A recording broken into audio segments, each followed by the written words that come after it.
Welcome to Divine Decode, the space where healing meets higher purpose. I'm your host, Pragya, and today's episode is one that feels especially close to the heart. We are talking about what it means to rewrite your soul story after 40, not by starting over, but by starting deeper. And joining us is the radiant Irina, who is a transformational coach, international best-selling author, and founder of Reclaim Your Life. Irina's journey is one of courage, heartbreak, and deep awakening. She helps women rediscover who they are after life's big turning points, guiding them through self doubt to divine purpose. So, whether you're in your 30s, 40s, or beyond, or whatever age you're in, this conversation is really about second chances, self trust, and remembering that your story isn't over, it's just unfolding. And with that, I actually genuinely am really grateful that I get to host you, Irina. It's such an honor to host you today. Thank you so much, Pragya. Thank you so much for having me. Okay, so let's start with this. It's funny that so many people talk about turning 40 like it's the beginning of decline, right? And that is the basic prejudice or the taboo that prevails in the society. But when I listen to women like you, it feels like that's actually when real life begins. And when the noise it starts to quiet and the soul it finally gets a say, and there are certain shifts and transformation that you go through. So would you say that's true, that life after 40 isn't an ending, but it's kind of a spiritual reset? And what is your way through it? Totally. For myself, I felt like actually I was sleeping before 40 through my life. I was kind of flowing through the river of life, wherever the river takes me. I didn't want to quarrel. I didn't want to speak up or voice my opinion. I wanted to always be quiet and obedient, complacent in a way, maybe. And so after 40, I became a single parent. Or actually, before was when I was, I think, in my late 30s. And I was living in that miserable state of being, waiting for somebody to come rescue me. And of course, nobody did. So I decided to rescue myself because however I was living wasn't working. I had that sense of lost identity because for so many years, I just wanted to be quiet. I wanted never to quarrel. And so little by little, I lost pieces of myself. Outside of a label of being a mom and someone else's wife, who I was, I did not know. So I embarked on this journey, this quest to discover who I was. And I discovered that now I'm living my best life. I actually feel like I'm living. Before I used to feel like I was just rushing closer to my death while didn't feel like I was alive. And now every day is an adventure. Every day is exciting. Every day I get to experience this amazing journey called life and doing things that bring me joy. That's beautiful. That's beautiful. Also, I love this. Wherein it's just an age, and we have created this social identity of that particular age that oh no, you're 40, your life ends. But thank you for sharing that sometimes it's just the starting or the beginning of how you see life and the next chapter sometimes. That's wonderful. Thank you for sharing that. Yeah. I believe there is no, I call it, age is just a number. It's all how about you feel inside. That all that matters. And it's never too late to change your life. It's never too late to restart. Doesn't matter if you're 30, 40, 50, 60, or 80. It's all about what you think about you and what kind of life are you creating. In the end of the day, you came here to experience life. What kind of life do you want to experience? What do you want to leave behind? What do you want to feel? That makes so much sense, and that's true. Also, it is such a shared experience, waking up one day and realizing that you spent years being a mother, a wife, a caregiver, and somewhere along the way, you lost you because all in this process, you were just there for someone, but not you. So, when that happens, where does one even begin there, Because it's not just about changing things, it's about remembering that who you were before the world told you who to be and now who you want to be. So where does that begin from? And yeah, what is that one simple thing that makes you love this you now? One thing, do every day what sets your soul on fire. In one of my books, I've written practice 10 minutes of joy. Not because it brings you money, not because you're getting something out of it, but because you want to feel alive. You want to do something that, that's joyful. But of course, if you're in a miserable state, if you feel like life is bad and everything is bad, I believe the first thing is awareness, becoming aware of where you are. At what happened in my life is that I was so fed up of being sick and tired of being sick and tired that staying stuck, staying the same was more painful than changing. And change is the most difficult thing anyone can do because primary directive of our mind is to preserve and protect and to keep us safe. So it's very difficult to change.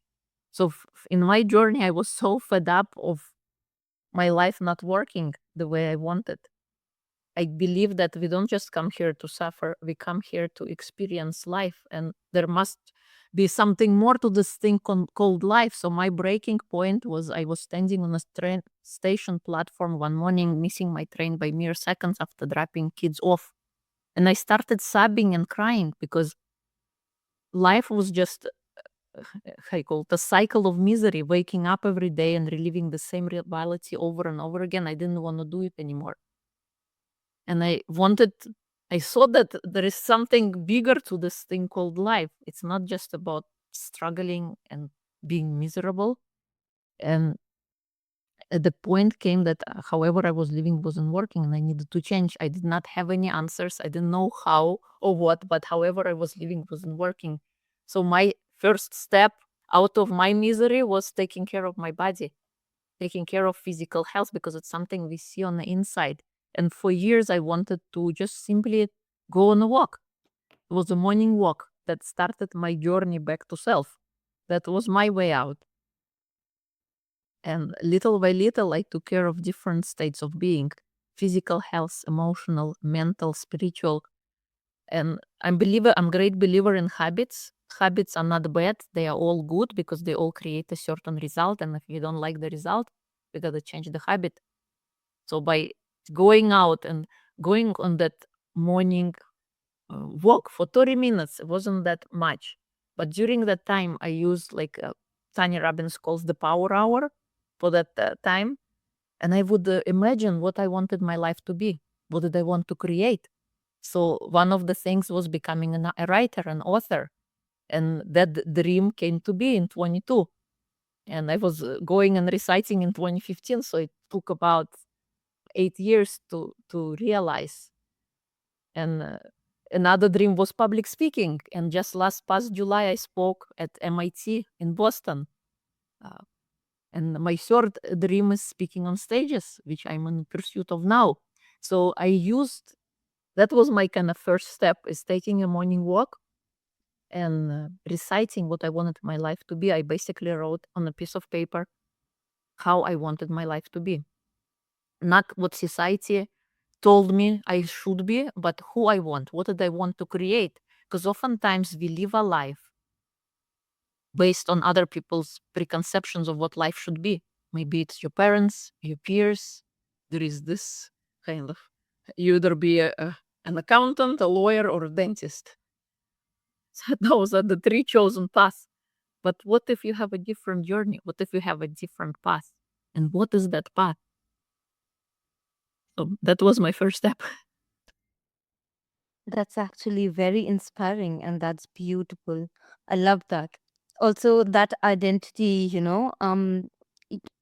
I genuinely take this from you that, identity, it isn't something that we chase. It's something that we come home to, and that is what we have to strive for. And knowing who we are is always the basic need and the prerequisite of living a life. So that makes so much sense. So thank you. Also, Yeah. something you speak about so beautifully, Irina, is how the mind, body, and spirit are constantly in dialogue, right? Even when we are not listening, it's something that they're communicating with each other, and they're in a constant dialogue wherein everything, it just goes around that. Okay, this is that. It's like the body, it keeps the score, right? So when we suppress emotions, they find other ways to speak, maybe through exhaustion sometimes, or anxiety, or burnout, or even illness. So, how do you help a woman tune back into that inner conversation? So, healing, it happens not just in the mind, but in the body too. So, yes, what do you have to say about that?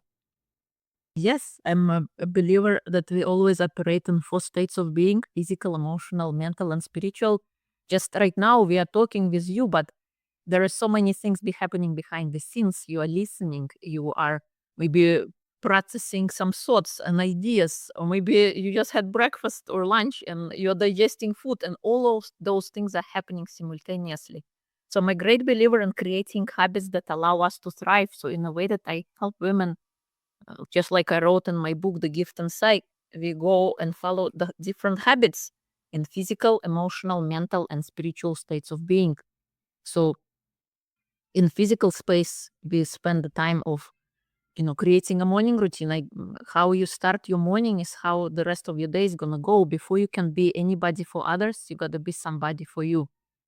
And then movement is such an important part. It's so the most fastest and easiest way to change your state. If you feel down, if you feel depressed, if you feel any kind of unrest, is to move your body.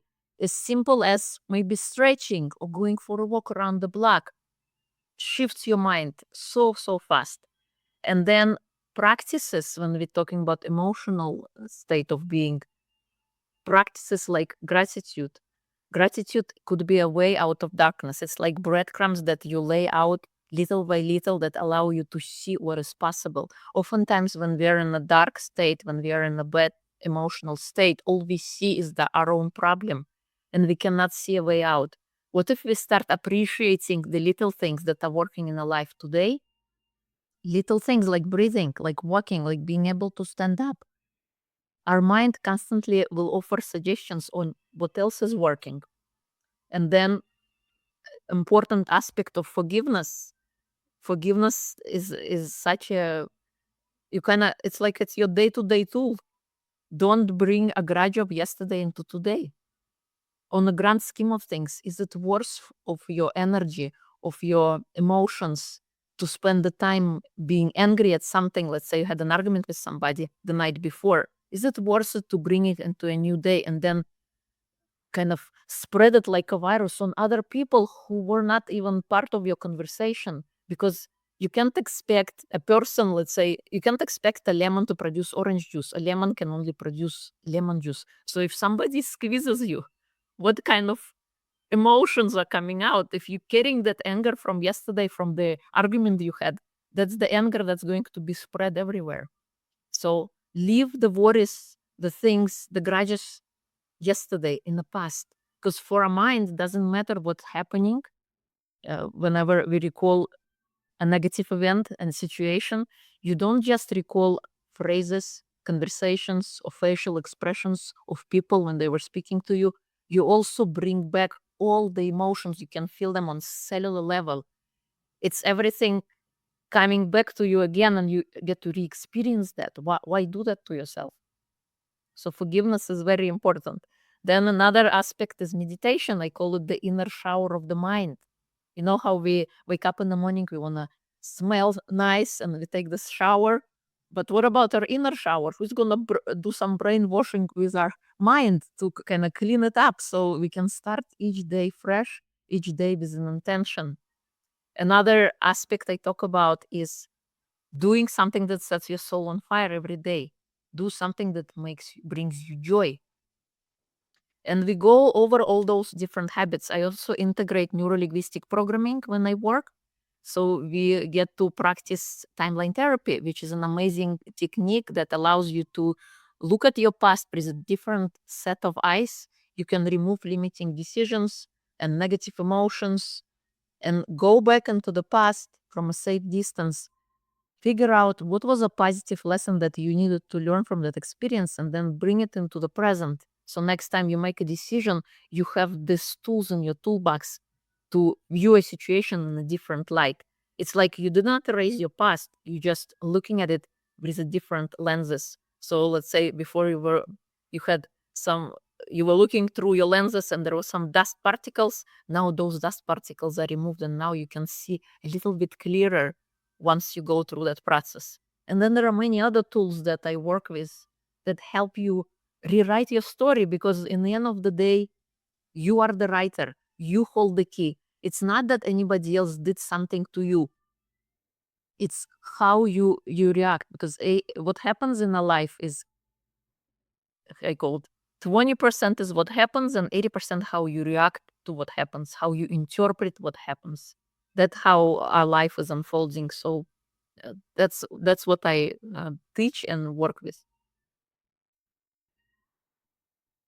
That's absolutely true. And thank you for sharing the ways and, your perspective on this. I genuinely love that. And our bodies, they aren't betraying us, right? That is something that I have to add on, that, they aren't betraying us. They actually tell us that, it's okay that you've been avoiding me, but now it's time that you actually take care of all of those things. And thank you for sharing the details wherein, you need brainwashing sometimes, which is very essential. We genuinely forget that, we do all of these things. We do breathing exercises, and yet we're meditating, and then also we have this constant dialogue with ourselves wherein we're just overthinking, and there's this loop that we are stuck in.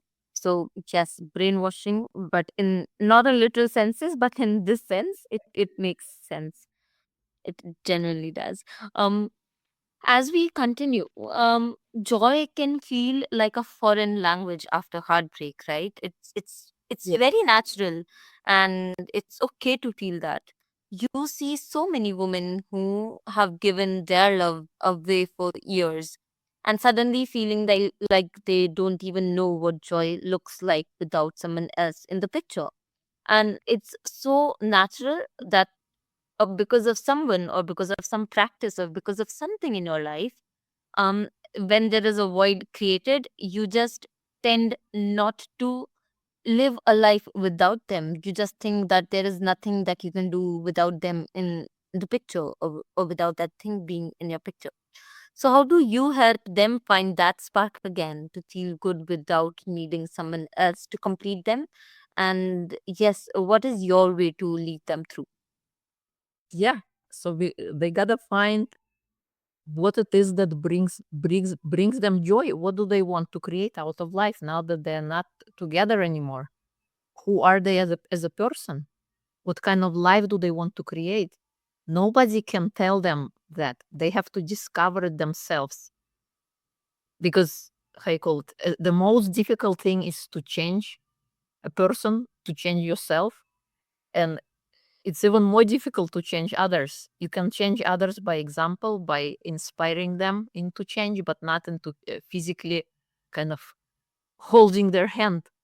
They got to be aware of where they are. They got to accept of what happened and go through those stages that I talked about, like forgiveness and gratitude and meditation, and dedicating time to themselves, falling in love with themselves, practicing these tools of self-love, that they are worthy of that self-love. They are worthy of to wake up in the morning, to go spend time with themselves, to do something for themselves before they can be anything for others.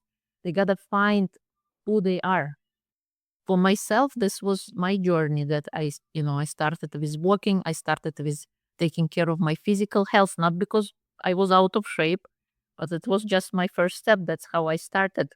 And for different people, it could be different things. We all know how to make a perfect cup of coffee or a perfect cup of tea. You should also know how to make a perfect day. And then from days, you can create weeks and months. And living the life worth remembering, being present to your life. Oftentimes, like when we lose identity, when we lose a sense of who we are, because we didn't even feel like we were living. So practicing being present, what do I mean by that? When you experience something amazing, really savor the feeling. When you're having a, a breakfast or lunch and you're eating food, don't just shove it in your mouth. Really appreciate the flavor, the taste, the aroma, and really be present. Or when you see a sunrise, notice how the sky changes colors. Appreciate how the wind is brushing against your cheeks. And if you hear the birds singing, and appreciate the fact that you are able to experience all that. Practicing gratitude, being present in the moment, living your life and feeling like you are living. And yes, you don't get there from, break up and the next day you're all excited and everything. It takes time, it takes practice. It's like you didn't learn how to walk right away. You were, when you were a little baby, you took a step, you fall down, you get back up because you're so curious about life, about exploring what is this act of walking versus, oh, I'm I'm falling down, nobody coming to pick me up, why is life so unfair? You don't even have that concept in you. You're so curious and excited to explore that you pull yourself back up and you go out and you learn this walking thing because it's new and fascinating. So I encourage people to remember what they were like when they were children, because throughout life we lose our ability to be present, to be engaged, to be fascinated about maybe silly things. But those silly things is what string together into memories and make a life worth living. So little by little, by implementing habits that fulfill you, like building a foundation. I'm all about living, dream, and grow. And live is about creating habits in physical, emotional, mental, and spiritual states, having that solid foundation. And from then on, you can then start dreaming again. What is it you always wanted to do? Maybe you were putting it on the back burner. Maybe you were saying, oh, I'm going to do it next year, next month. Well, what if you don't have next year and next month? Every day is a present. It's a gift and it's called the present. Every day we are able to experience and create something new. So that's how I help.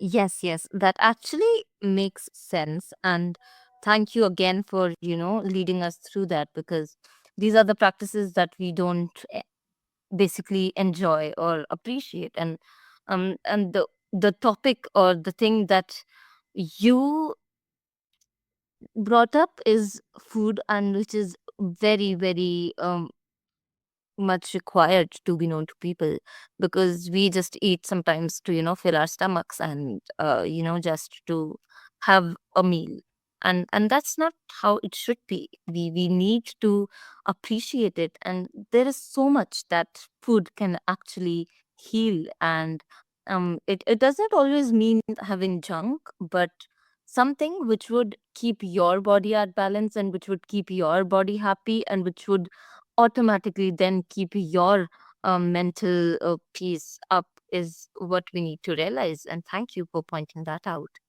And so lastly, you've anyways shared so many insights with us today. I want to know, what is that one thing when um when you talk to people, or when you tell people, what is that one thing which stays constant, and which you would always tell people to follow, or that one simple advice that worked for you? So what would that be, in the later stages? One thing, change is always constant. And believe in yourself. Don't listen to what other people kind of, because we all, the way we speak, we whenever we share something, We share it from our own point of worldview. And we all have our own filters, our own perceptions on what life is supposed to be. We have two voices inside of our head. We have our ego that's always screaming when something is out of balance, when our expectations don't match reality.